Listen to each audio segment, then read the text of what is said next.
అందరికీ శుభోదయం. నా పేరు జస్విత. నేను 8వ తరగతి చదువుతున్నాను.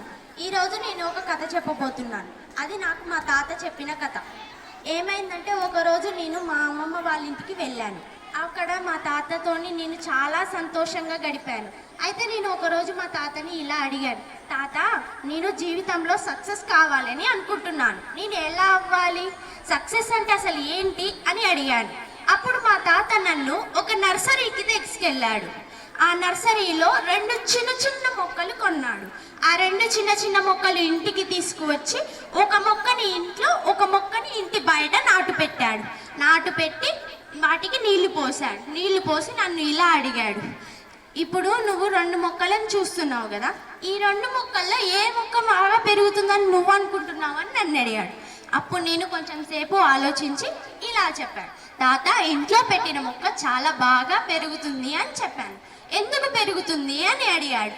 అప్పుడు నేను అన్నాను, ఇంట్లో పెట్టిన మొక్కని మనం చాలా జాగ్రత్తగా చూసుకుంటాం. దానికి ఏ సమయంలో ఏం కావాలో మనం ఆలోచించి దానికి ఇస్తాం.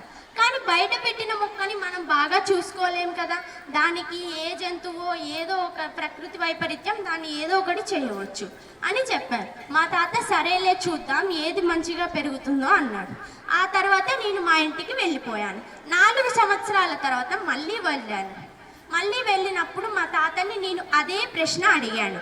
అడిగినప్పుడు మా తాత ఇలా అన్నాడు, ఇప్పుడు మనం చెట్ల దగ్గరికి వెళ్దాం, ఏ చెట్టు బాగా పెరిగిందో చూద్దాం అన్నాడు. ఆ చెట్లను చూడగానే నేను చాలా ఆశ్చర్యపోయాను. ఎందుకంటే నేను అనుకున్నది కాకుండా అక్కడ వేరేది జరిగింది. ఎందుకంటే ఇంట్లో పెట్టిన మొక్క చాలా చిన్నగా పెరిగింది, కానీ బయట పెట్టింది పెద్ద వృక్షం అయింది. ఇదేంటి తాత అని అడిగాను.